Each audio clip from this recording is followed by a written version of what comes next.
because half my family's deaf. I'm in the private Hello, chat. my lovelies. Right, can you hear me now, Heather? Can you hear me now? Just to explain, if anyone in the chat can hear me, will you say you can hear me? Because Heather can't hear me at all here. So I'm just waiting for someone in the chat to say something.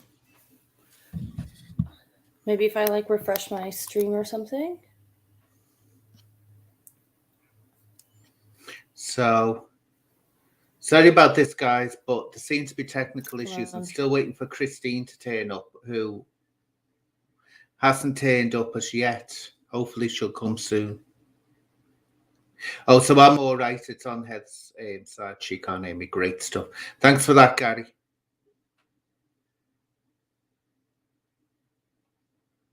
So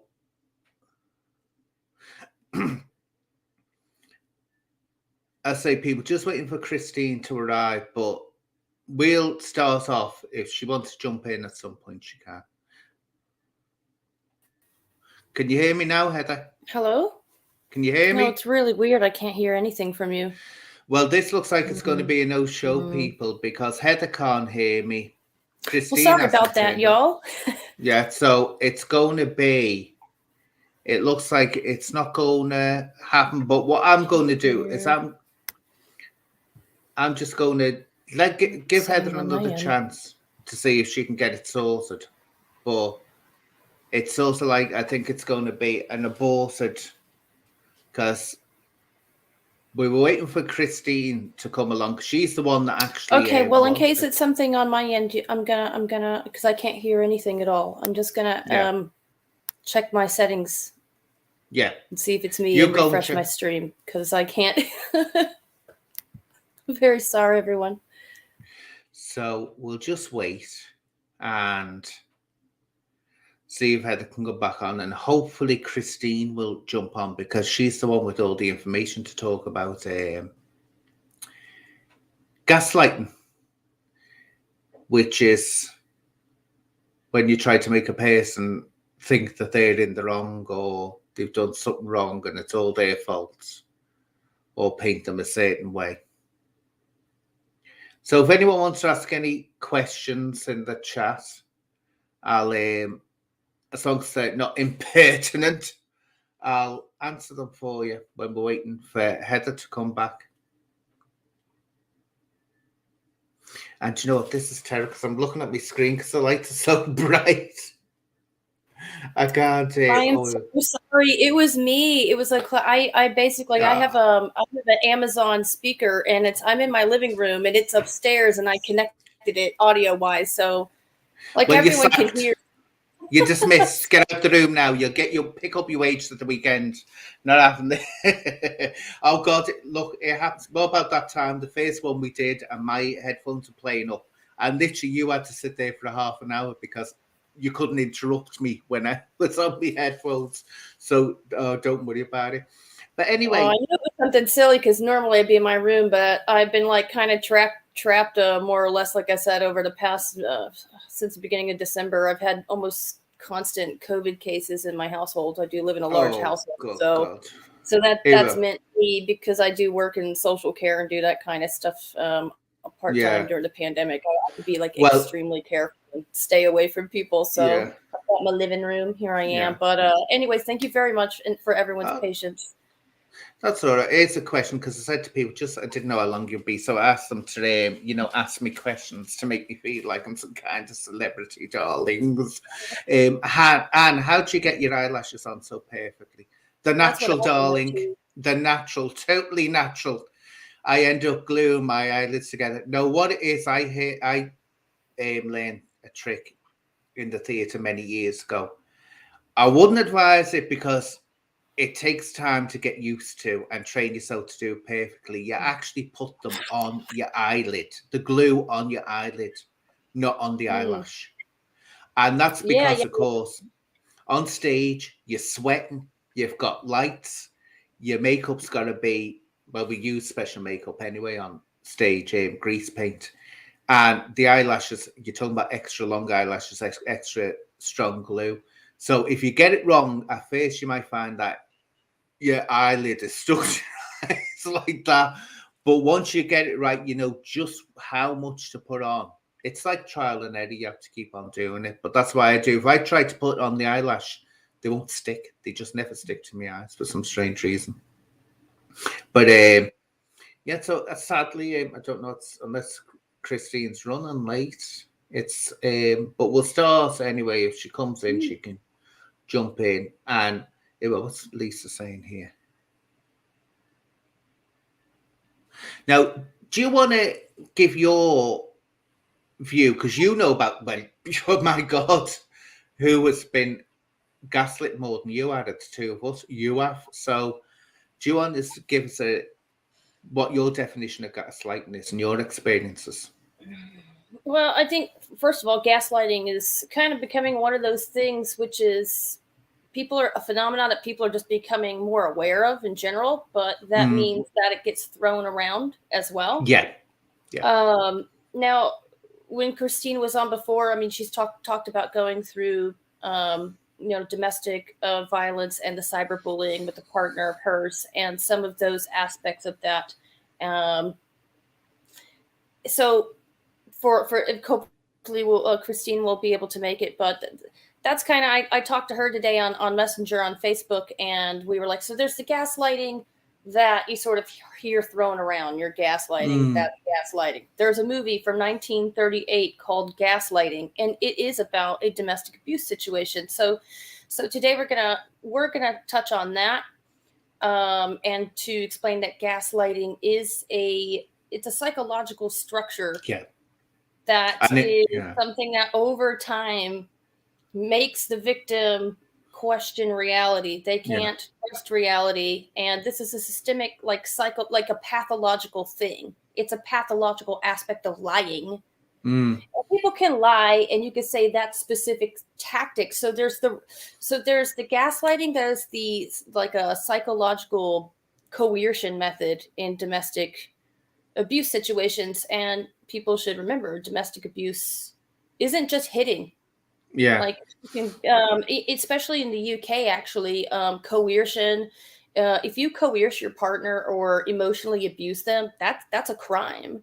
Like they don't have to punch you at all. All you got to do is prove that they're gaslighting you, manipulating you, or coercing you in some way.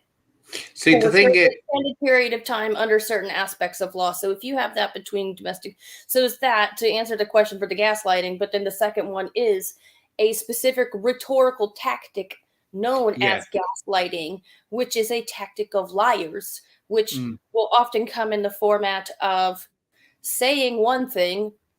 Like, for example, I could call you something nasty. I could say, I'm so hard at being like, oh, you stink. And you go, what did you say? I go, I didn't say anything. That is like one of the most simplest ways of gaslight, is just to say something really gross, really nasty, really mean. I didn't say that. And then you start to deny what you even hear. And that's a very, very one insidious way. And that is a tactic that's not necessarily domestic abuse. But I'm sorry to drag the answer out there. But for me, there's just a specific rhetorical tactic that a liar will do. We don't like our liars. And the domestic abuse tactic, a psychological coercion tactic. But then there's propaganda. Gaslighting is used in mass propaganda formats too. So while it can be a very specifically used term, it can be overused as well. So I mean, it doesn't even have to be hard for me to be like, here's what gaslighting is. And it doesn't have to be also domestic violence, because people think it's associated with domestic violence, narcissism and controlling and all that. It can be anything. I always have said, and it used to get me when I be in work, when people do this, especially in the police, because some police officers are so good at psychological games. They really are, to get you to say something or do something that they want you to do. And I remember one I was always related to when people would say it to me would be, I think you will agree when I say that. And I'd go, what makes you think that I'm going to agree with what you're going to say before I hear it? And they'd always be taken aback and they go, that's a psychological trick, that, because what they're doing, they're implying before they've even got your response that if you don't agree with them, you're an irrational human being, that only a rational person would ever agree with them. That's, to me, is gaslighting, because they're trying to set up the situation that, and they used to really jump back when I'd say that. They'd be shocked that I'd say, and they'd say, no, I'd say, wait until I turn round and hear what you're saying, then I'll say whether I agree or not. But I'd say to anyone in the chat that's hearing that, be wary of someone ever saying to you, I think you'll agree that when I say, or I think you'll agree with this. Say to them, no, wait, because immediately that's put in your mind the sense, without you thinking it outright, but in your subconscious, it's saying, if I don't agree with this person, that means I'm irrational or I'm strange in some way. Just also point that out so it can be very, very mild. The exact rhetorical mechanism that you could be different. It could come in that kind of form, that setup. So it could be a framing. It could simply be a framing where I'm telling you how to think before you think it, and then dare you come across that thinking. And particularly with the police, because they're allowed, particularly in the US, they are allowed to lie to you and say to you, well, Matey over there spilled his guts, what have you got? They're allowed to tell you, they have evidence on you, and imply they're allowed legally to lie to you. So that's that could be a huge problem in these manipulation tactics, and some of the reasons why people end up giving false confessions, for example. We used to get it all the time. Get worn down. I used to use it myself on people when I thought someone was, not telling the truth or they were holding back. You didn't even have to use words. You just had to use your facial expressions. I mean, this is one. Say that I'm sitting there, we're talking, and you're worried or what I'm doing this. If I suddenly turn around and go and look straight at you like that, but don't say it, like this, with the head slightly tilted. Or if I do this, that is put so much pressure on you. So the tricks are all there, how to get people to sort of say things. Silence, that's the big thing, the pregnant pause. You always stop, because that silence, that void has to be filled. And you know when someone's determined, when they'll just sit there and go. They know what you're up to, because some of them used to know exactly what that would mean.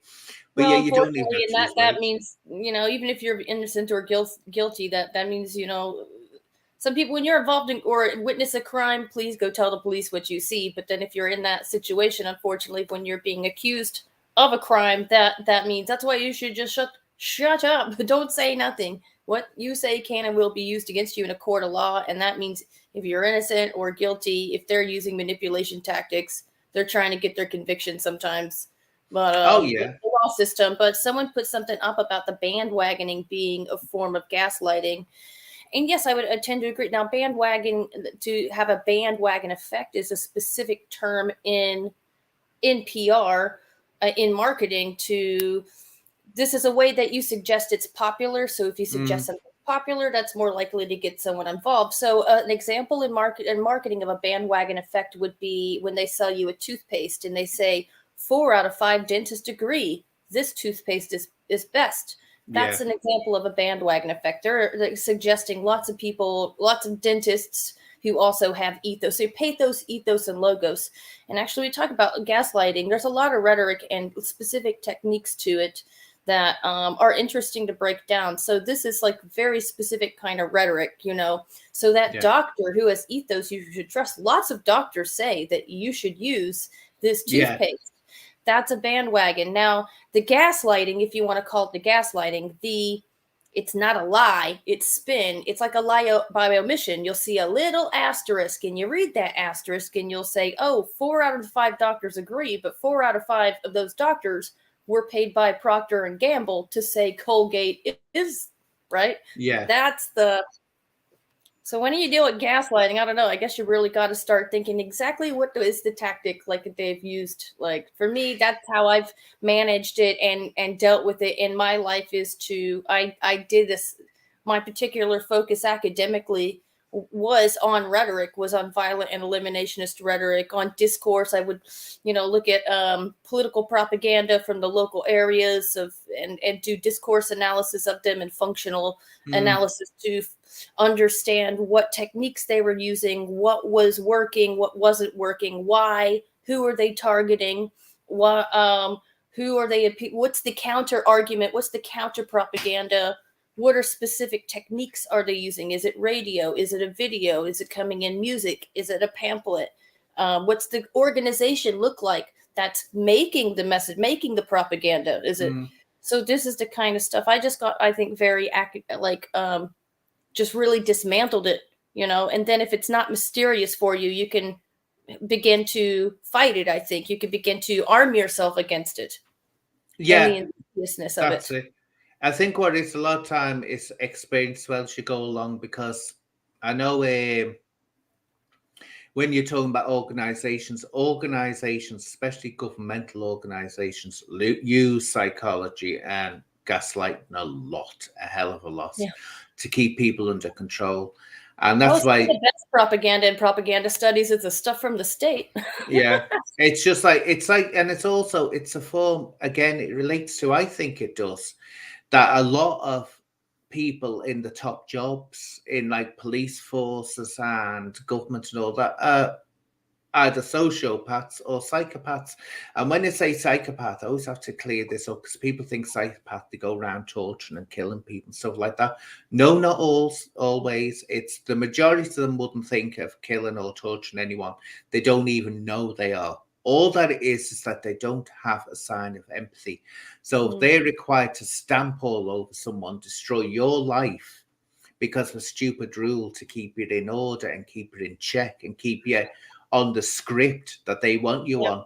They wouldn't bat an eyelid.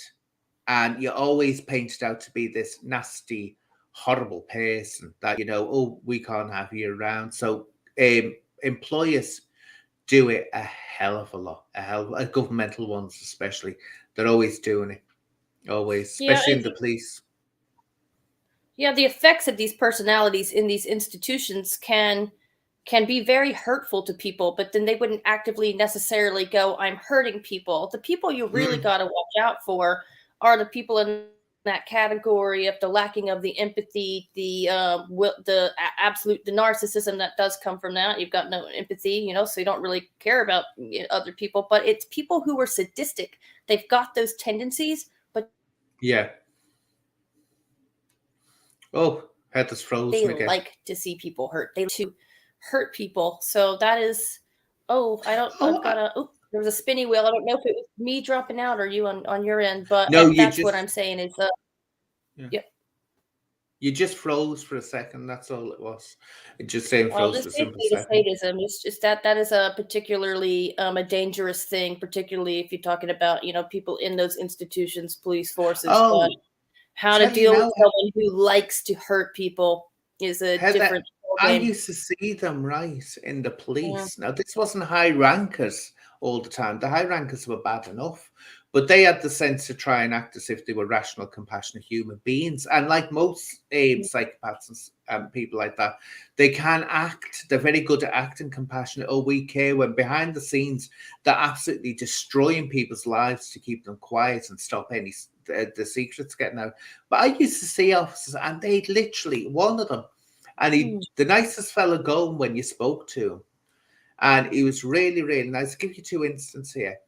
And I remember he wanted to get into the CID, so he was eager to make sure his statements and all that. And he had good, juicy work. Well, he had to go out to this job, and it was a horrific job. It was involving a rape and battery. And because it had been in the papers, this is what he went like, and my jaw just dropped. He went, because he was given the job. And he knew that was a gateway, if he did it right, to get into the CID. Another one, if you saw it, again, you wouldn't believe it, a female police officer, or what the kids used to call in Liverpool, which I always loved, female, what was it, a lady policeman. Used to make me laugh. That lady policeman, yeah. But this one, she was actually, no, yet she was a police officer. She did little timid voice, little tiny little woman, little timid voice, so dainty, so feminine and everything. Do you know if sudden death came on and there was a body somewhere to be found, her literally tongue would be hanging out. I want to go, I want to go, I want to go. She used to absolutely love, and the gorier it was, the better. If there was an accident, a traffic accident, and there were casualties involved, she'd want to be there. And I remember saying to my inspector on the quiet, I said, you need to get her out of this job. And he went, what do you mean? I said, there's something She's twisted taking about glee in it, you know? Like, yeah. that's not something. You can put up, I've always said this, right? When you get bigots, let's say anti-LGBTQI bigots, homophobes, or you get sexists, or you get racists in a force, you can keep them under control and say to them, don't you ever express or ever do anything in this force when you're doing this job to do that. You can get over that. But when someone is drooling over human misery in a police uniform and wanting to see it, to me, that's dangerous. That is, you can't control that. But they never did anything about it anyway. It's the thin blue line. For me, people don't realize, like, I have a lot of friends and contacts and relatives from all over the political spectrum, and that's people who want to smash the state, versus people who, voted for Donald Trump and are Christians, and so and you'd consider that these people to be left or all this. So I've had contacts on all these political sides, and oh gosh, crap! I lost my thought a little bit. But you were saying about the thin blue line. Sorry, so it's the thin blue line for me, and people don't realize whether you're on whatever side of the spectrum that you're on. In reality, there's like a thin blue line that what they call that protects us. That would be your fire service, your ambulance, people who deal with the dead, the hospital services. Are like the kind of things kind of just holding us together from like just smashing each other up. I mean, if you look throughout history, there's lots of that. If there's a bigger group and they're bigger and stronger than you, then they will just go around and they will just smash and take all the things, right? Yeah. So this has happened plenty through history. There's like a thin blue line of people from police forces to that kind of hold us together. And it's not a big amount. It's a thin blue line. And that line, you don't want to be riddled with corruption, with people, with these people on the psychopathic sort of spectrum, if you want, behavior, whether that's just getting glee from kind of disgusting things when they should be focused on helping people and being that thin blue line, getting some kind of bizarre kink pleasure out of it or something, or being abusive, being aggressive.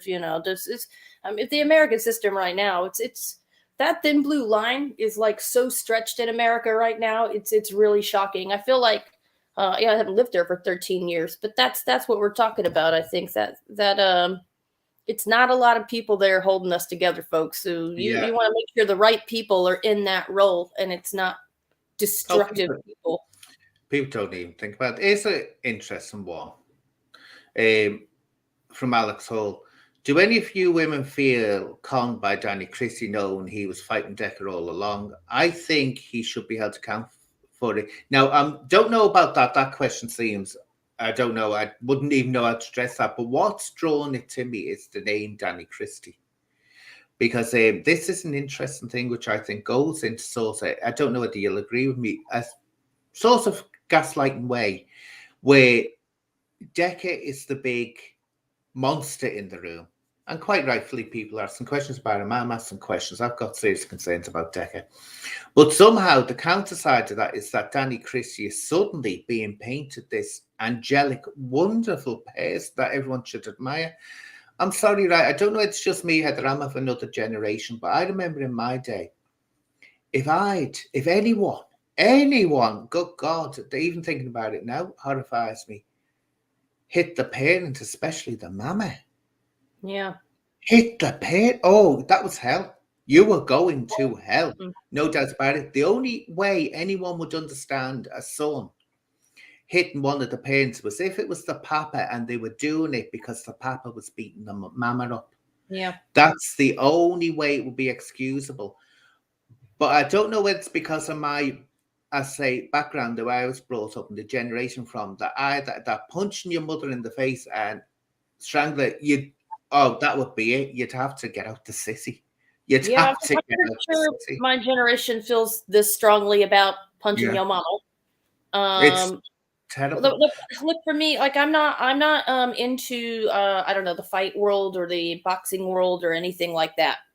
All I know is they're like well, Danny Christie doesn't have a podcast of any kind. All I know is this Decahegi he's got a restraining order against this man already. I don't know why. So that man should not have violated that restraining order, and Decahegi shouldn't have remotely goaded that person or met him, and neither of them should have met up and fought. For me, if you really want to go down that route, like who's done both these guys shouldn't. I don't know if you really want to go down that route, because that fight was bloody, and all it's done is give like attention to violent people who I don't know, like these violent delights have violent ends or whatever from Westworld. It's for me, it's not a world I'm like involved in. All I care about on that end is promoting content makers who, particularly in Decca's case, have such issues with violence, domestic violence, sexual violence, and then lying about it. You want to talk about gaslighting?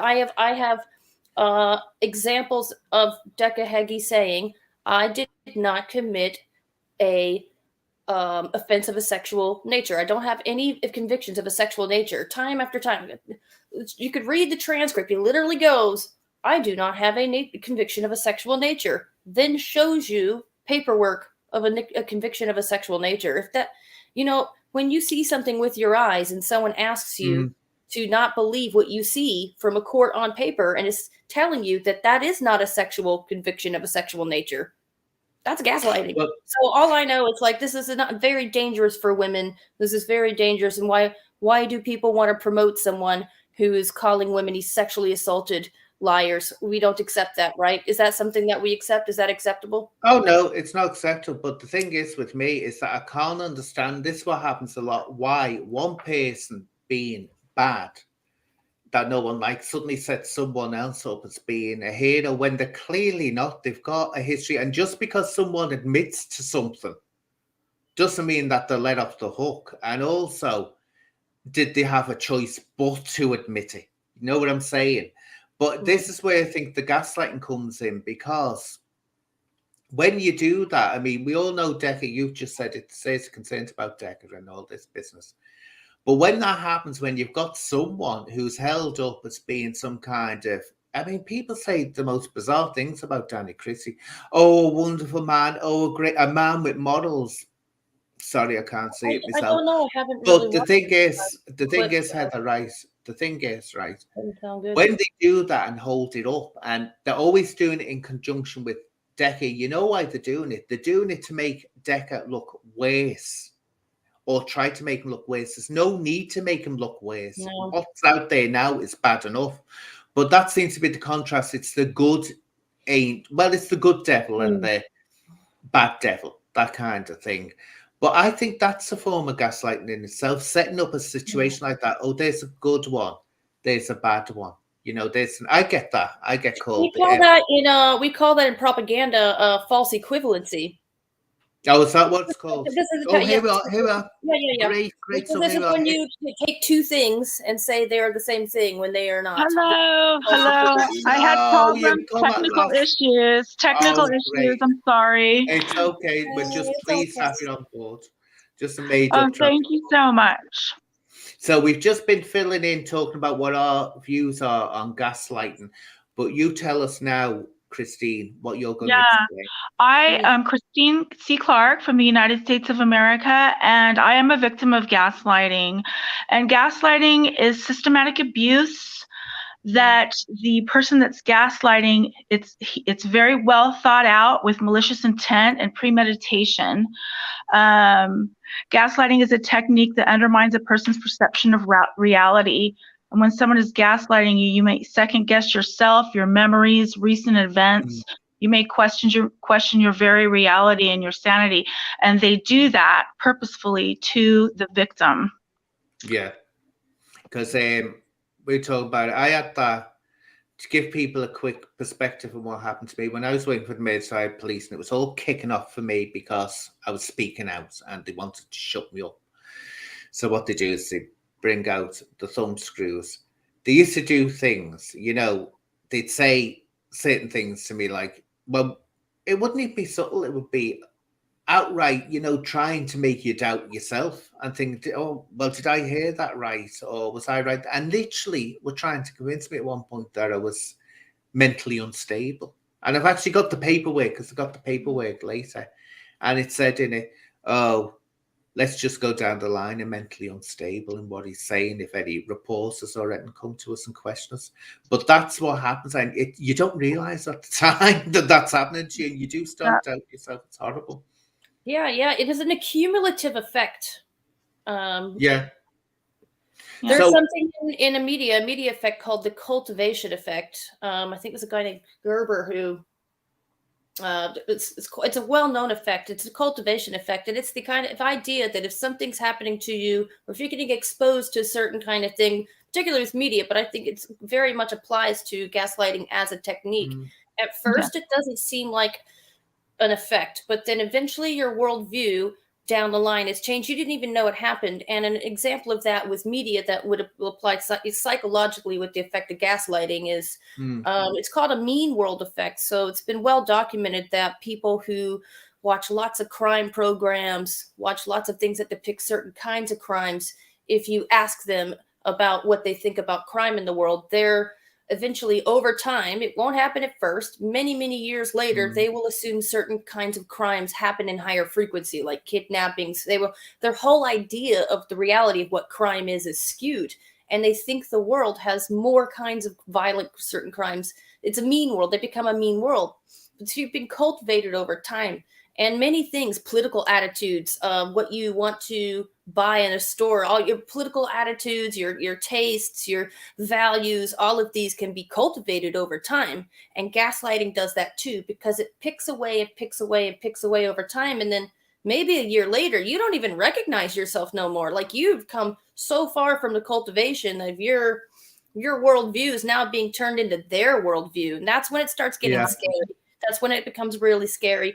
You know, when you really start, that's an aspect of it too, when you don't even realize it's happened until you're looking at yourself. So yeah, I thought maybe I'd just put that in there.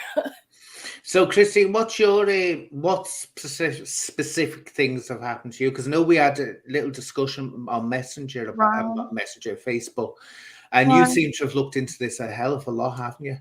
Yes, I have. Being a victim of it myself, for one, and also experiencing it, and how methodically the people that gaslight plan this out. You know, starting with lying to you, and people that gaslight are often habitual, pathological liars with narcissistic tendencies. They blatantly lie, and then when you question them about it, they come back with a question instead of an answer, and try to turn it around and twist it on you so that you're in the spotlight. They take the spotlight off themselves and put it on you and make you question yourself. You know, and that's one of the things is lying. The other thing that's really damaging about this is they discredit you. So they'll go around and gossip about you to others, saying that you have mental issues, you know, you're crazy. That's often what the abusers do. And it's a tactic they use, and they get a lot of people to believe this about you, to discredit you. And that's all something that's done that comes around and hits you later. Because when you try to stand up for yourself, this person has already planned out that you're discredited, and everybody believes the abuser. Yeah, and they take away your character. Sophisticated, can't they? They definitely destroy your character. But they can be very, very sophisticated in it. It's like literally some of them, the way they do it, it's like they've gone to some university and got a degree or a master's in it, because they're very good at it. Very manipulative. Are. They are. Manipulative. Yes, exactly. But it's I say, to me, I've experienced, and we didn't have a term. Well, you said before, Heather, it was actually out many, many years ago, but we never had a term years ago for gaslighting. But it's like the way you were brought up as well, and it stays with you. I think that's the difficulty. It's trying to shed off what happens now. Something simple. I don't know what you call it, gaslighting or whatever. But I was brought up in a household. Now people know I cringe when I hear people using curse words. It's like it just gets right to me, and I can never get over that. Also, I was brought up as a Catholic, but very quickly on, about when I was 12, I decided I didn't believe in it. So I didn't go down that route. But even today, if I say something or think something that I think, oh, that's terrible, I'll literally do that. Oh, God, forgive me. And I'm thinking, wait, why have I just done that? Or I'll do this, oh, please, God, forgive me. It's just like something so innate. Now I'm pushing 60 now. And yet from years ago when at 12, I decided I didn't believe in it. And that's still with me because that was what I was brought up to believe in. I said it before, didn't I, Heather? I said if you struck your parents, that would be going straight to hell. You know, it's strange, isn't it? So how does someone that's gone through this process of being gaslit and they've realized it, how did they get out of it? How did they get cured from it, shall I say? Well, first of all, you've got, in my opinion, when you realize something's happening like this to you, psychological or systematic abuse, you have to, once you recognize it, you remove it. That was my cat. We like kitty cats. You remove yourself from it and you identify it, and it's no longer part of you. So you keep that separate and make sure that you keep that set in your mind so that you don't take on all of that the abuser is trying to put on you. Yeah. So, they use all kinds of tactics, distraction tactics. They try to change the subject, throw off your train of thought when you're trying to confront an issue or confront them with their lies or, whatever tactics they tend to be using. It's just really important to try to keep your self-esteem up. Here, I've got one for you now. Here, I've got one technique for you now. No, let me finish. Let me finish. No. Wait until I finish, then you can answer back. Then you can answer me back. Wait until I've finished. Now, come on, calm down. That's one that gets on my nerves as well. Oh, you are so right. Yeah. Making out that you're being around. Oh, especially with a woman. Oh, look, she's off again, isn't she? She can't. Exactly. And that's it. And you never seem to get to the point where they've finished saying what they've got to say. Always happens like that. That calm down is not only, it's abusive because it minimizes your feelings. Calm down. You're not thinking right. You're crazy. So, where is this coming from? This never happened. You're making things up. These are the tactics that they use to throw you off and make you question your reality, make you question your sanity, actually. Yeah. And that's a deliberate tactic is a better word. Because it sounds so crazy that when you try to tell other people what's going, you sound like the crazy one. Exactly. Yeah.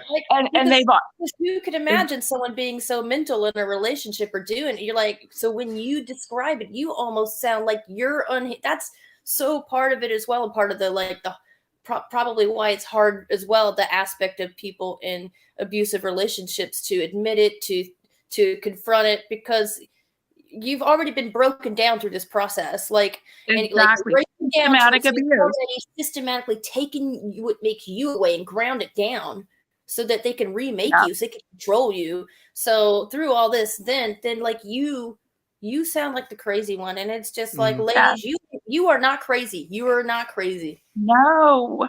And remember, they've already planned out the systematic abuse, and it's very methodical how they do it. But remember, they've already targeted the people in your circle of social your social group, family, and already told every single one of them, she's suffering from mental issues, she's crazy, she's making things up, or she's the one. A lot of times these people tend to be unfaithful, and those are a lot of reasons for what they're hiding. They're hiding their own bad behaviors, whatever they are.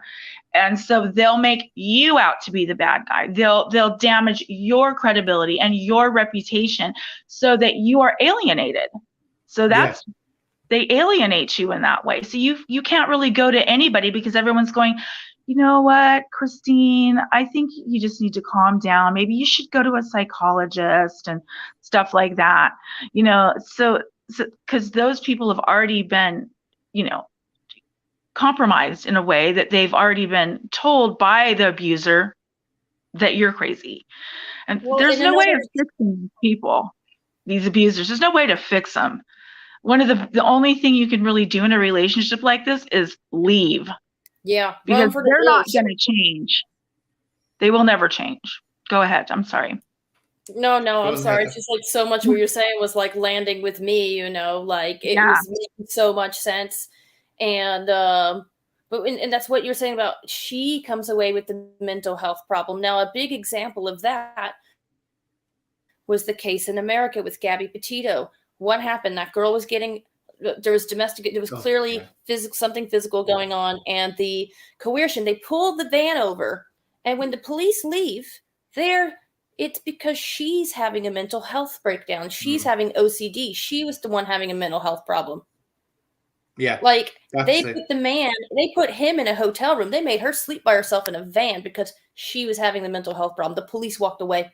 So that's a perfect example of where they've come away and gone, oh, we're having a little spat here. Oh, it's just she's just being a hysterical woman, which is a horrible that's that stereotype, the playing off the hysterical woman.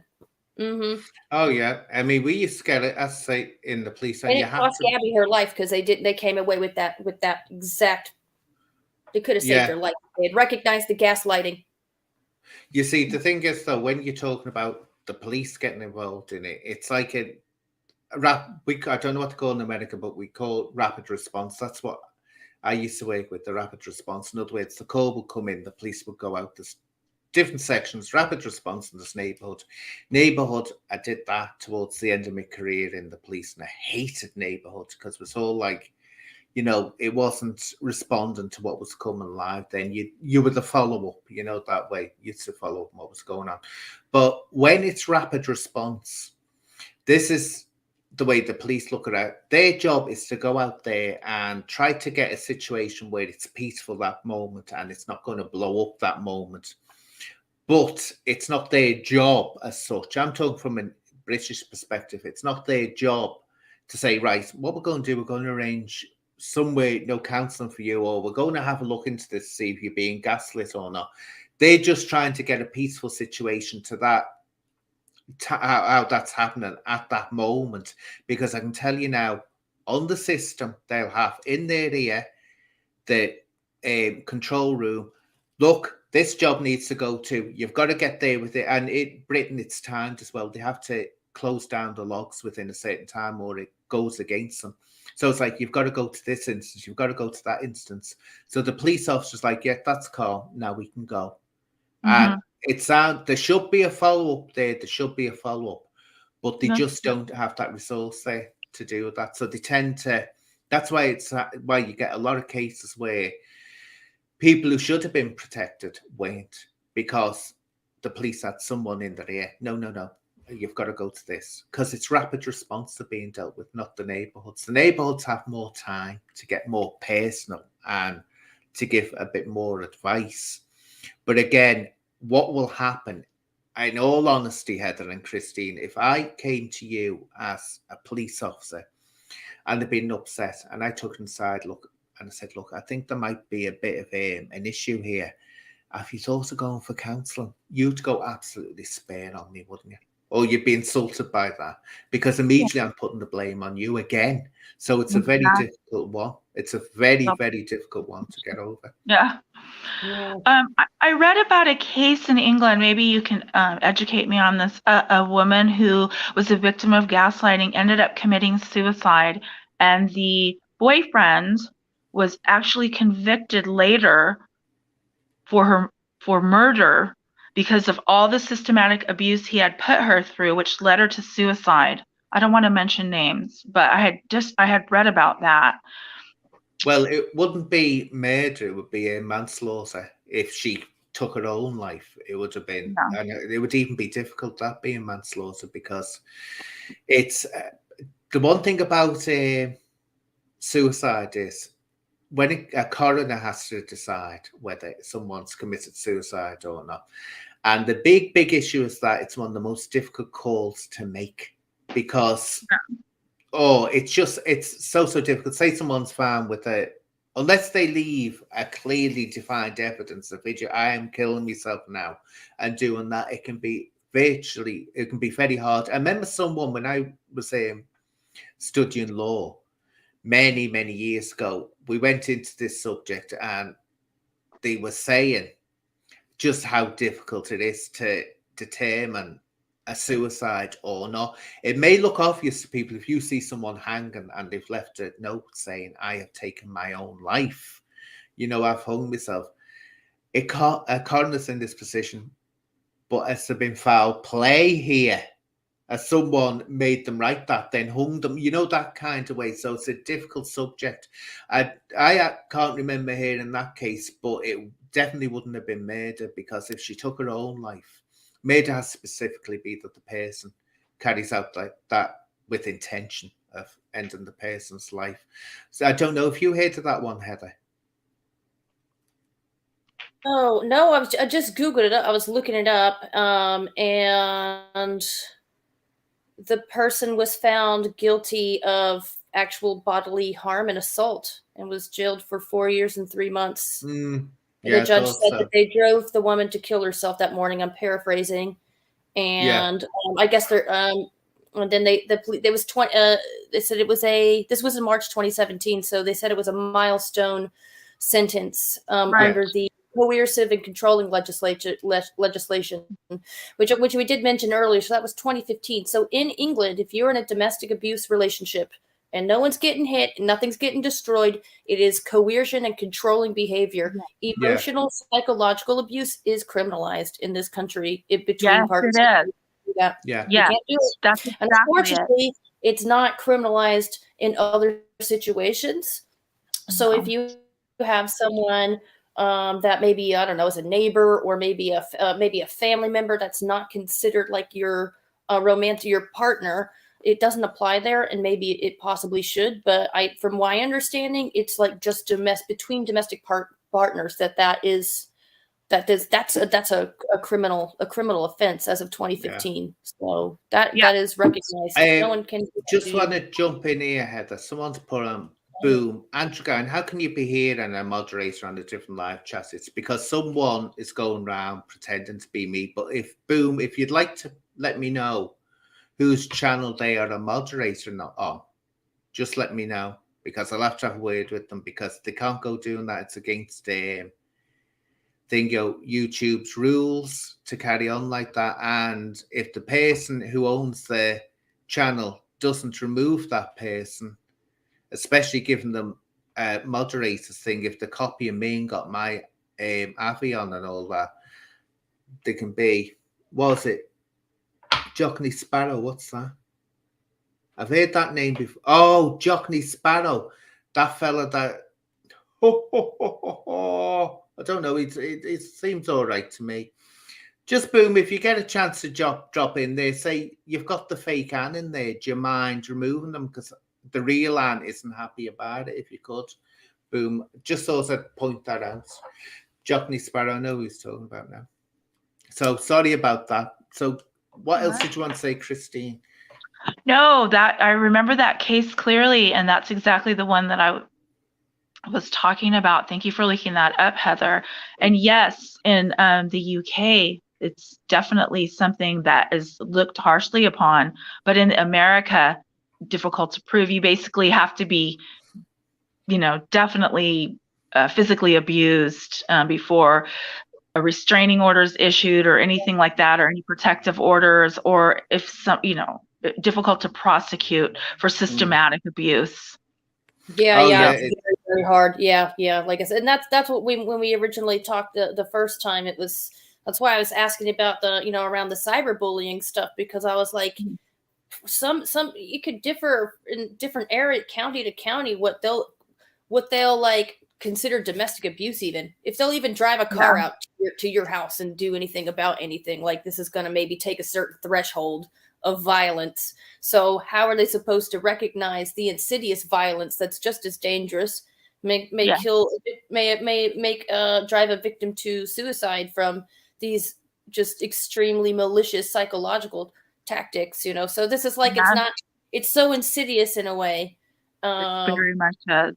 So it makes me very sad that that's a situation in a lot of America, and very like, I mean, I love England in a lot of ways, and this is to me, part of it is there is a bit more of a compassionate society. I know it doesn't feel like that for a lot of English people or people in the UK, because it can be very harsh and a brutal place. But for where I'm coming from in the US, the lack of compassion for these things is very stark. It's much more brutal, in my opinion, the American system. I think what is, at least in law, it's recognized here. At least there's a law here. I think the thing is the English system, because it's UK. It's not just like Lewisham over there. It's covered. It's not patchwork. It's basically what you call federal. It sounds, but what we've got to remember as well is that also with England as well, we have the laws, but are they always applied? That's the other problem that you have. And also, I've always said sometimes the laws don't go far enough. You've just been talking about someone that committed suicide. You see, the definition of what is murder and what is manslaughter is so prescribed, I mean, in law, and it hasn't changed for a long time, because they've been set by precedent in England, case after case. But it's so stringent that you say, no, there needs to be flexibility here. Now, in my mind, if someone can be shown to have got someone into such a mental state that that person took their own life, I think there should be that should be down as manslaughter. It should be, because I don't care when it says it's too often. They have this. See, there's two parts to a crime before a conviction can be brought. The actus reus, the act itself that's happened, and the mens rea. And it's the mens rea that states the mind of the person who was doing it. The mens rea causes all the problem, because you've got to prove that that person intended that would be the result of their actions. Now, that's in criminal law, where a case wouldn't succeed in criminal law because it's got to be without any doubts at all. In a civil case, say that you had an injury and it was being prosecuted under the civil case, it's much more relaxed. It's the probabilities, balance of probabilities. It doesn't have to be definitively proven. And we had a famous case. What was his name? I remember saying Max something or other. I can't remember. I know the one you're talking about, because this was like was it the libel case? No, it was one about this woman. She drank. She got some ginger beer. There used to be in big stone jars back then, and there was a snail in it. Or she bought for a friend or something, and there was a snail in it. McFadden, that's it. McFadden came up with this rule. And the question was, who was responsible for her friend getting ill? He had given her friend, buying her friend that ginger beer, not knowing that there was a snail in it, and giving it to a friend, or was it the manufacturer? Now, that sounds obvious to us nowadays, that, of course, it's the manufacturer. She's trusting when she buys that there's nothing in it when she gives to a friend. Well, it caused a big, huge legal case. And, of course, it came out in the end that, no, the manufacturer had to take liability, not the person who bought it and gave it to a friend. Now, you can get that in civil case, but you can't get that in legal cases. It's got to be really, really stringent, and it's literally every full stop in what that law says, and it's usually worded in a way which is arcane, bad Latin that doesn't make really much sense. And they need to relax it more so that people who have driven people to the point of despair, whether they're being, look, how many people get stalked? Very frightening getting stalked. How many people, and when it happens, how many times we hear of women getting stalked and literally it goes on for years and years and years. And you say, if that person then takes their own life, I think that there should be a way that can be put down as being manslaughter. I do. I think that. Yeah, I think so too. To drive someone to that point because of systematic abuse. Like you said, coercing. Yeah, that's a key word, coercive behavior. Yeah. But it's like, what were you going to say had that case that you remembered? Oh no, it was totally unrelated. So that's fine. But the Unstoppable Me put in the chat. They said to because I mentioned that the laws I thought were just between like romantic partners for like coercion, but they're saying that under domestic in the UK domestic relationships and with siblings are covered as well. So that's good to know. So thank you. A very well informed chat for helping me out there every once in a while when I'm.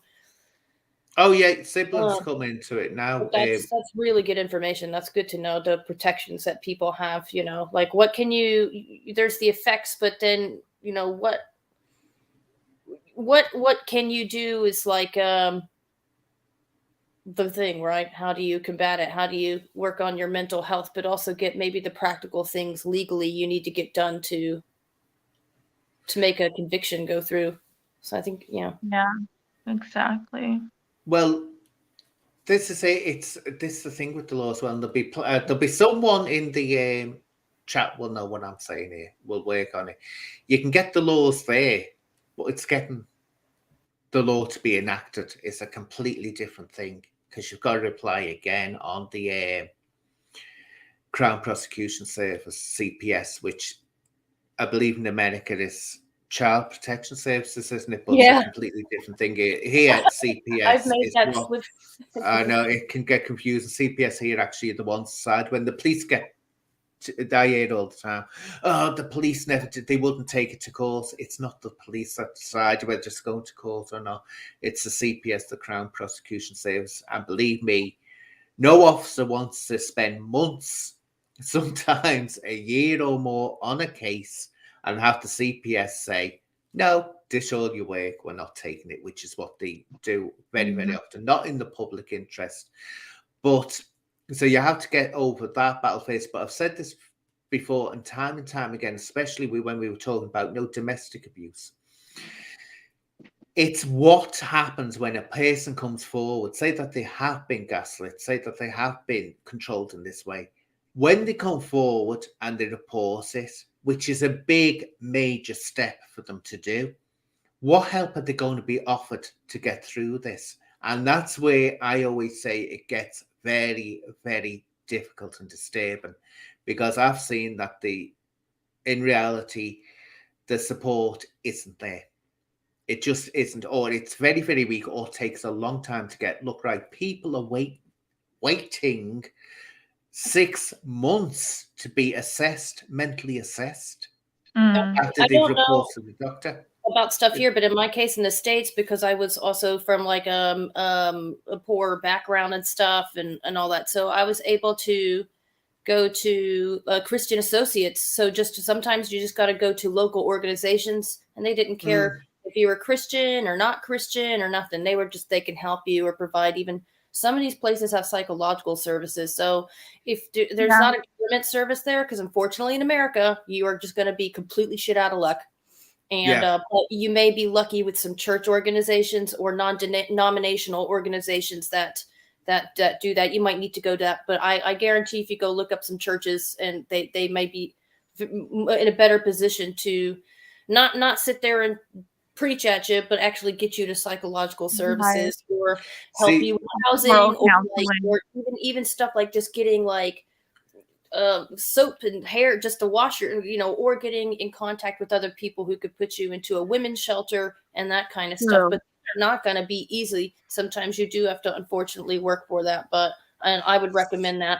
in my area, at least, if you're from a very rural, poor background, you've got to go through the churches. See what always pastoral counseling, yeah. See, and there's a lot. I don't think we have that in England, do we? Or Britain. Pastoral counseling. What happens here, and I think I mentioned this to you last time, Christine, didn't I? I always sort of like think, well, you know, when people tend to, because they're desperate, and they tend to like religion, any religion or church, whatever. It doesn't have to be Christian, because, you know, Christians always get the other ones that are picked out. Oh, Christians. It's not just Christians, there's many denominations that, you know, and people are invited in. The, you know, the good shepherd's inviting the people in, but there's always a deal that has to be struck there, that they're going to listen and they're going to be open to being, you know, converted into, not converted, what's it called? You know the word I'm trying to think of, into salvation. Yeah, into that, they're going to agree to it, because you'll see with this a lot of ex-drug users, because they're so desperate and they don't get the help. They don't get the help they really need. A lot of them. I mean, the probation service can be good, but if you're a long-term, serious user, that it's right in your system and you're desperate to get rid of it, you're going to go anywhere for that help. You need that help 24/7. You don't just need that help once a week when you go to see the nurse and go to see the probation officer. But you'll suddenly see them wearing rosary beads or crucifixes, and they've found God. But it's a strange version of Christianity that they seem to have found.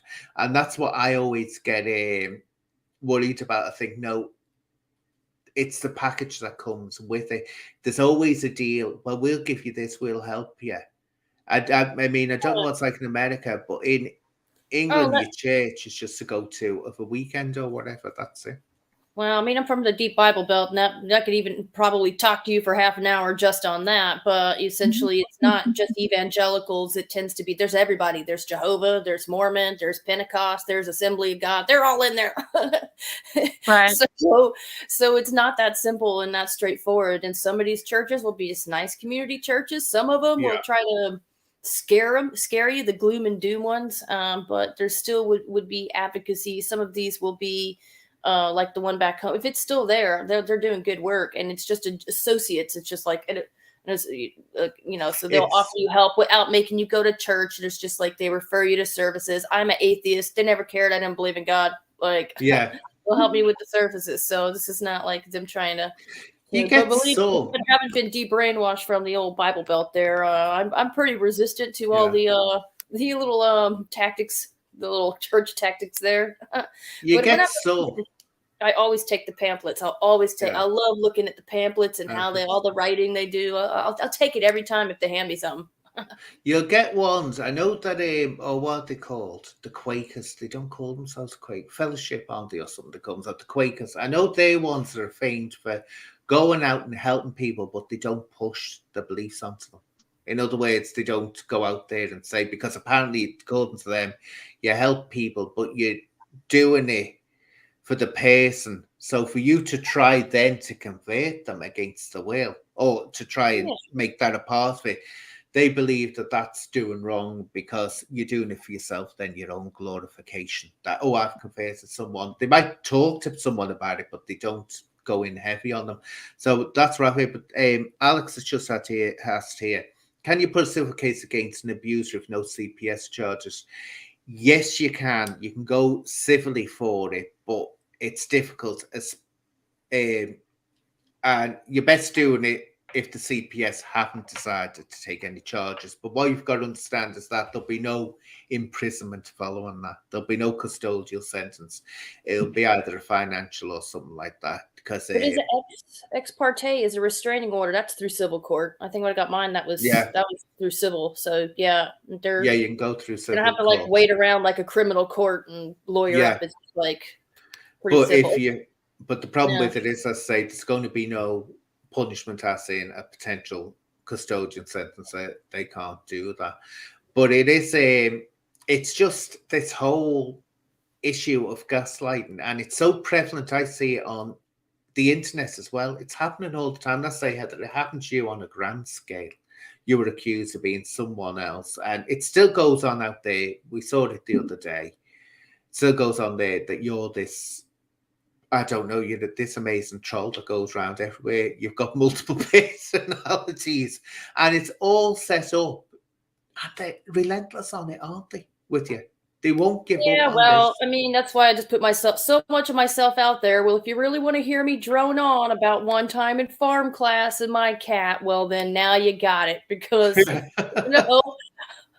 I am very secure in my personality, and my approach to life is to just be like, I'm also like a pretty creative person. So like sometimes for me, the creative response or a satirical response is very powerful. And, but when you're actually dealing with someone who's harassing, then, sometimes you got to get to where you need to just hit that record. If there's a situations where you're coming into conflict and there's one story and it's he said, she said, hit record. Just when shit starts kicking off. When it starts kicking off, hit record, and that starts getting your evidence. And that even almost makes you feel like a paranoid person, like I've got to hit record. But if it's getting that bad, and like you can't even leave a room without two completely different, separate versions of what's happened, cover your ass. Just cover your ass. That's true. So wait and be patient and wait, because these people, the downside with being people who are sociopathic or lack of empathy is that they actually really can't think. It's like it's an executive function problem. They often are more impulsive than they should be.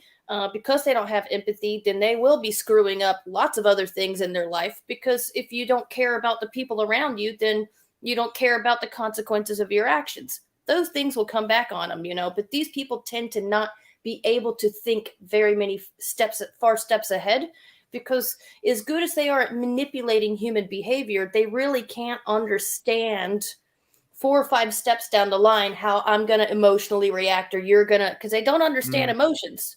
So you can outthink them. If you do it right, you can outthink them, and you can catch them, and you can nail their asses in court. So ladies, don't give up. You're not crazy. We believe you. That's absolutely true. We believe you. But it's just, Christine, how did you, because we haven't really got this from you, how did you actually get yourself to the position where you are now, where you got away from us? How did you actually do it? The person that has gaslighted me is also the same person that is the defendant, perpetrator that cyberbullied me. So I left. I got a restraining order. I moved with my daughter to our own place. You have to get away from these relationships. They're never going to get better. If you can try to fix it, but the blame will always be pushed on you.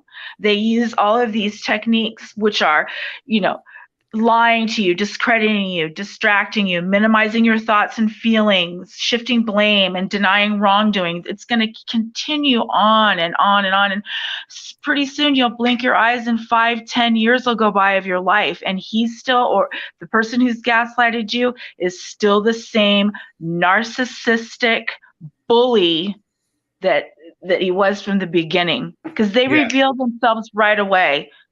They're like nice to you for 3 weeks or so into your relationship. Then you start seeing the behaviors. It's never going to get better. They are not fixable. They're, like I said, they're narcissistic.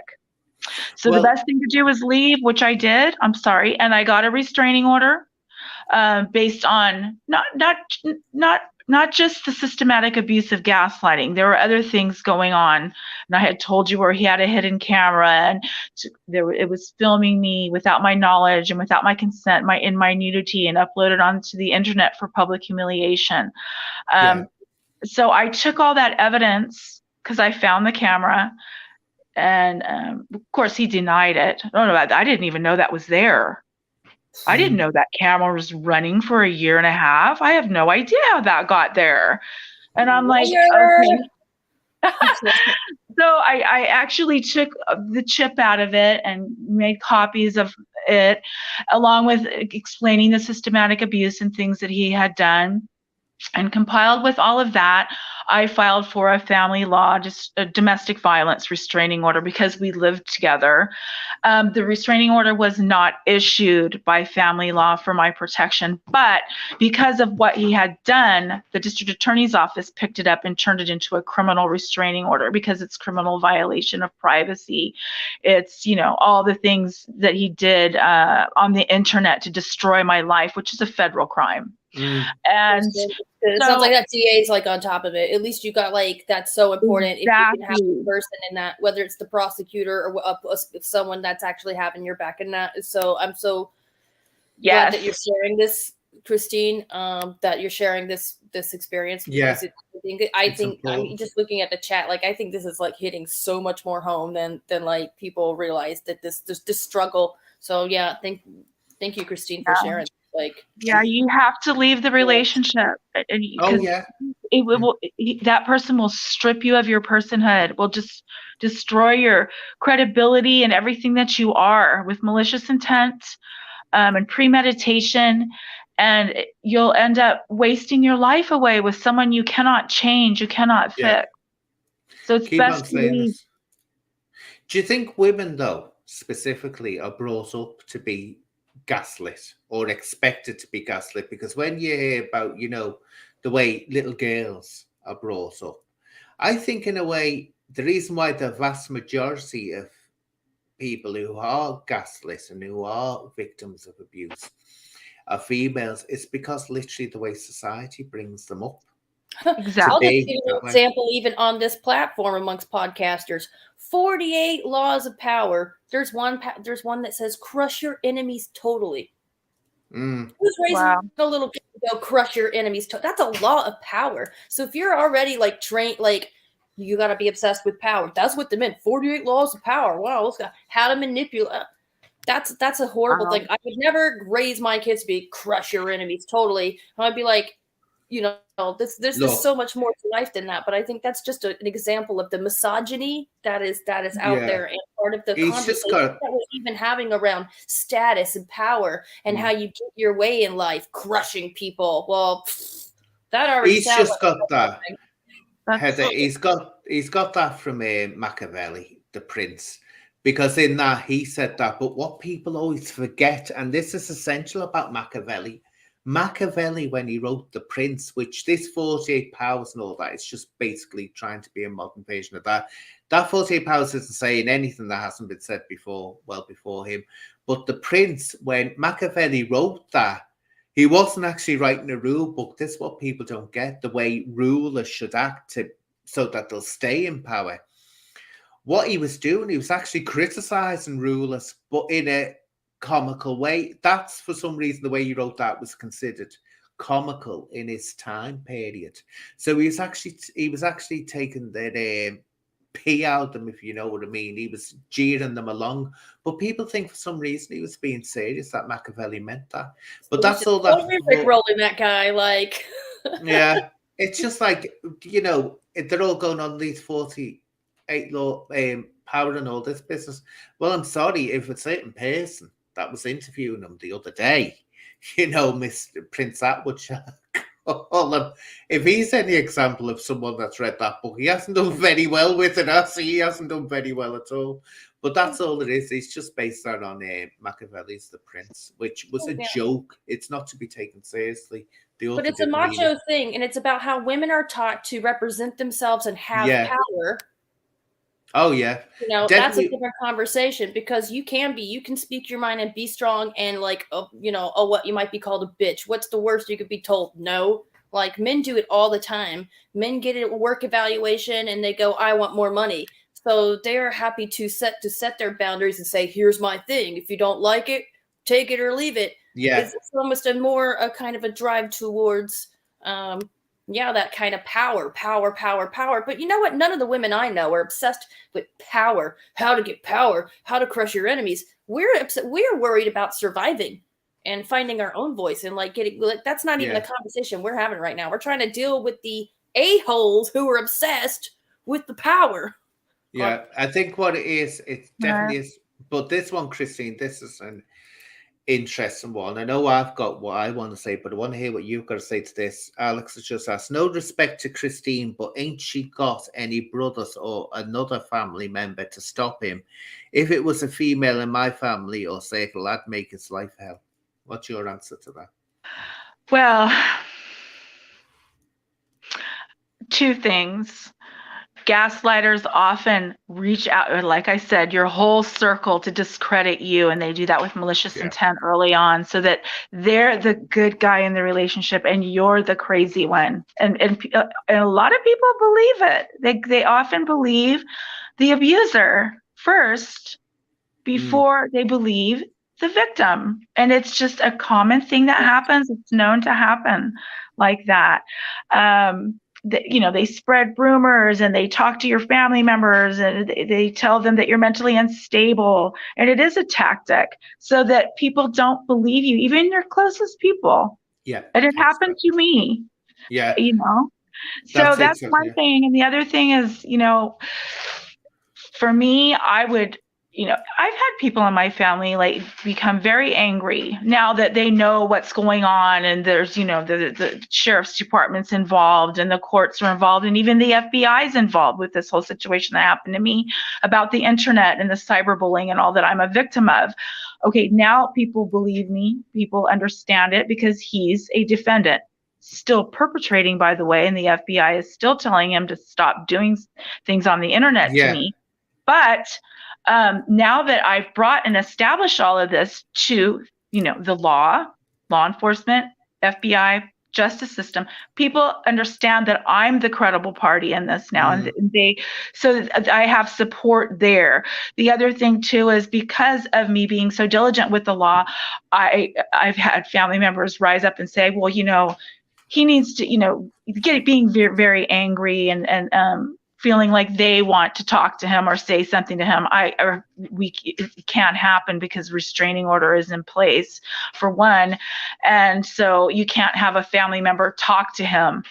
Yeah. Because that's a violation of the restraining order. Even the victim has to respect the court and not have any contact. So that's the thing that holds me back, and making sure that I'm respectful and always following the law.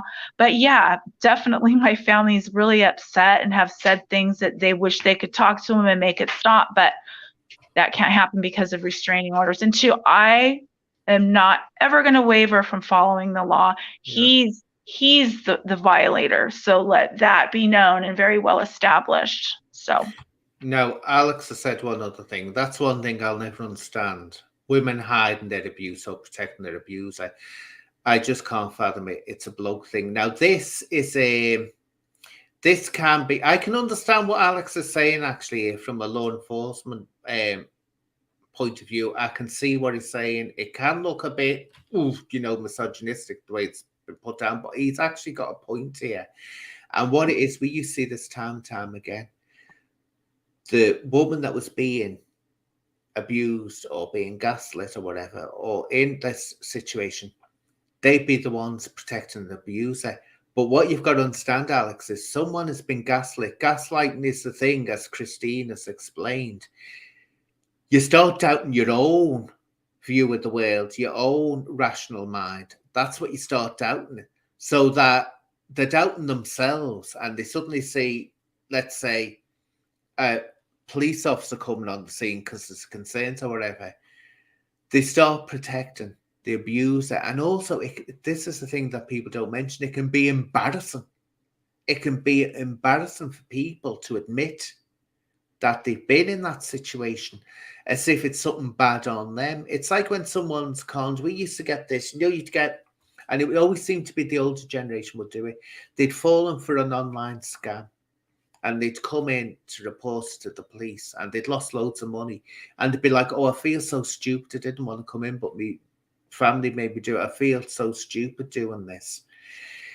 They'd feel that they were being judged because they fell for it. So if someone's being gaslit, one, do they know they're being gaslit? Do they know they're being controlled? They may not know it. They may think that's their normal. That becomes their normal in life. So they actually don't know it. So they won't see that that's wrong behavior. But also there's a fear factor as well. What will happen if I don't. So it looks like the woman is protecting a partner, but she's not. It's multiple things. But it does come across. The end result is, Alex, it is the abuser is being protected, but there's serious reasons for that. Anyone want to add to that? Yeah, and also just if a part of the trauma is, so maybe you aren't sort of pathologically or psychologically covering up, or for whatever reason, not revealing the abuse and not leaving the abuser. But there's also the fear of the court system, the trauma that could go through, and that extended court trial can do is, sometimes that's even more traumatic in some ways, because then everything, once you go to court, then it's all out there, and there's defense attorneys, and there's depositions, and there's preliminary hearings, and then your life becomes this thing when you just want to move on with your life. So there's so many things. So if you can't actually understand, Alex, why someone would protect their abuser, because for those reasons, you maybe could understand it for that reason, that for the purpose of moving on with your life and saving yourself trauma, could be a potential discouragement towards women in that situation. That just going through that process is something in itself that is traumatic, and you want to move on with your life and recover from it. And that doesn't help when you have to maybe keep really serious details in your, like, you can't forget the details, because you might have to retell it again and again and again. And because it's law, it has to be accurate. You got to remember, there's so much pressure on people in those situations. And that's also a big factor. Like, how can you support women so that process is something that isn't going to add to the trauma, and therefore potentially discourage people from leaving their abusers and going to the police? There's so much more work to do in this area, guys. It's shocking. Sarah's put a good one down here, a very good one, which withholding child support is another form of abuse. It's financial abuse. Actually, it can be considered financial coercion. Yep. And it can be slavery as well. Slavery, people forget that. It's a form of slavery. Many women still suffer this for years after they've left. It's always about control. This is a big, major one. And I'm so glad Sarah said this. This is so massive in the ability for anyone to move forward or escape, whether it's a woman or a man that's suffering this. Right, financial, especially if there's children involved. I mean, my God, if you've got children, that adds another pressure on you. Who wants to take the children to a dive? One single room, damp, living amongst God knows who else is in there, because you'll get in these hostels, you'll get people who've turned to desperation. They'll be doing sex work or whatever. Heard that the other day, someone was saying there's a resident who's bringing in her clients, and it's a hostel for women who suffered abuse, yet she's bringing men back to the house, to the hostel, and nothing's being done about it. But financial, it's literally, that's how you enslave someone. That's how women literally were kept in a position of being dominated, was financial. Because women, I mean, we know we go on now, about equality, but I mean, it wasn't all that long ago. Women couldn't get loans from a bank without a man authorizing it. A woman couldn't. Now, I remember this. A woman couldn't go into a bar on her own, or she was immediately labeled a loose woman. She was, it was disgusting. Women had no freedom back then, absolutely no freedom. I mean, I know that there's still inequality, but years ago, it was really head on. But financial control is still there. It's still very, and also that's how governments control you as well, through financial control. And to me, it's a form of slavery, and it is slavery that isn't. People think slavery is being held in chains. No, the biggest form of slavery, people out there, is getting you in financial debt. And this is why I get absolutely enraged by what's happened to students, the way students are getting in debt. They now belong to a bank, and it hasn't been done. As I say, this is all that's happened when we're owned by the banks, and this is it. So that form of abuse is, to me, a form of slavery. But thank you, Sarah, for actually pointing that one out. Yes. Yeah, definitely. So anyone want to add to that or say anything? Well, speaking of children too, when there are children involved, many times the gaslighters will get discredit you to your own children, number one. And then another thing they do with regards to children is they discredit you as a parent and endanger your parenthood. Making you sound mentally unstable to your community is definitely a danger to your parenthood and your custody of your child. So that's very serious when it goes to that point. But the abusers do go that far because they completely want to destroy you. Oh yeah. They never lose the idea of chattel, do they? That a woman or the partner belongs to them, and it can go both ways. But it's predominantly a man that's doing it to a woman. But I'm convinced, and I've always said this: it starts in the home when the female child is being brought up. I think that's where this starts being susceptible. Girls do this, girls do that. Men don't act like that. Men are the dominant ones and all this. And I used to always get this, and you'd get a young girl and she'd be with the local bad boy and something would happen. And she'd, come into the police. And I could always talk to them. I could always get on the level that I could speak to them. I was lucky in that way. So they always warmed to me, young females, teenage females, and so I'd be able to try and talk sense to them. And I'd say, look, there's a reason that he's a bad boy. And I said, the problem is, it's all very exciting. I know you're with the local bad boy and everything's, you don't know what's going to happen tomorrow, and it's all going to be exciting. But I said, there'll come a time when you'll want to leave him. I said, there will. But he'll still be a bad boy. He'll still be that bad boy, and he won't take kindly to his woman, as he sees his possession, his chattel, walking away from him. And none of them listen, but it has to change. It does have to change in the home. This putting people, bring them up in these stereotypical sorts of stances. It doesn't work. It doesn't work at all. And it will come. It will come in time. I mean, as I say, I've seen changes in my lifetime that were unthinkable when I was young, of women being empowered. And so we have moved on, but it just takes more and more. But also, as well, this is another thing. When you're talking about the definition of gender and how the genders react, nature or nurture, sometimes in that, I don't know whether this is going to, people going to understand what I'm saying. Is this also as a gender thing in between men and women as well, that automatically the woman will be susceptible to it, to being controlled and used that because biologically there's something in there, I don't know. Or is it all nature, the way you brought up? It could be nature via nurture. It doesn't have to be one fighting the other. But I do need to hop off here very soon. Brilliant. You guys are welcome to continue chatting, but I've got to head off. I'm afraid to have me dinner tonight. So you're not gonna. Partner has made me some curry. The patriarchy's really working in my favor tonight. Well, you've got a man cooking for you. My God, scandalous! What's the world coming to? A man cooking. Oh, that was the thing in my family. I know when my papa used to cook a meal, and it was because he had an Italian background to him. It was always pasta and stuff like that. And still today, just a regular British curry, British chicken curry. So now we're separated. Because I have COVID in my house, and then he's got vulnerable people in his house and all that. So we've been separated. So he'll make it, and then I'll have a little container. Oh yeah, curry. They said, if you counted it, the British. He does an amazing barista service too. But the British diet now.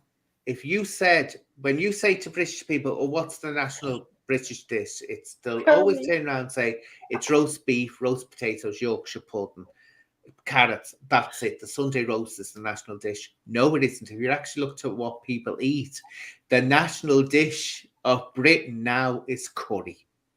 It's masala curry. So Oh, nice madras. I like it spicy. So thank you guys very much. I hope everyone's like now going, some dinner. Looking after yourself, you know, part of recovering and part of being in anything is like looking after yourself, you know, making sure you're healthy. And thank you so much for having me on to chat about this. I really think it's been really nice to chat with you again, particularly Christine. So I'll see you later. Oh, thank you. Bye, Heather. Bye, Heather. Bye now. Bye. Bye, everyone. But yeah, Christine, it is a fascinating subject, an absolutely fascinating subject, and it goes into so many areas of control that we don't think of in gaslighting. And it's a big thing online, and you see men and women doing it as well. They gaslight each other, and it's really, I mean, when you get into trolling, that's what it can be as, because trolling is trying to, control people all the time. But have you got any more to say on the subject, Christine, that you want to clarify? Well, I've pretty much conveyed what I wanted to, and also just to encourage people to be, to be strong, to don't lose your self-esteem, know that you cannot fix a person that does this to you. So, it's best to leave the relationship. And if it becomes violent, obviously you need to go to the law, get protective orders to protect you. And if you have children, very important. And just know it's not your fault. The best thing to do is recognize what's happening. Signs of gaslighting, identify it, remove it from yourself to where you're looking at it and pointing at it and saying, this is not me, this is not coming from me, and remove it from yourself, and don't take on that baggage that they're piling on you with all of their systematic abuse. And definitely plan out, or if you have to plan it out, start planning to leave, because it's not going to get better, But definitely one thing I'll say as well is the fear factor has to be taken into consideration. If you're out there with your partner, and it doesn't even have to be a partner, it can be someone, it can be a brother or sister that's doing this shit, or could anyone, be the workplace. or a parent. Yeah, definitely the way. Oh my God, don't I know about that? Went through it for over 5 years in the Merseyside Police. But this control, if you get that fear that you don't want to say something because it's going to get a response that you don't like or you can't handle, that's the warning sign this is not healthy. When you're scared before you actually say anything. There's a big difference between saying something and someone blows up in your face on the spot. But if before you'd even ask it, you know that could be the response you're going to get, that's when you need to go out and get help. Now, someone's just asked, Heather, I'll put Heather's link to a YouTube. She has got, if you put in Heather Turner, you'll find Heather Turner's channel on YouTube. You don't have one, do you, Christine? No, I don't. Yeah, no. So, but Heather does. But you'll eventually get one, you will. But that's it. But that's been absolutely fascinating, Christine. I say we'll have another chat about something else again, because I find these fascinating talks. So thank you for that, my lovely. And to everyone, bye-bye now. Bye, love. Bye-bye. Bye. Bye.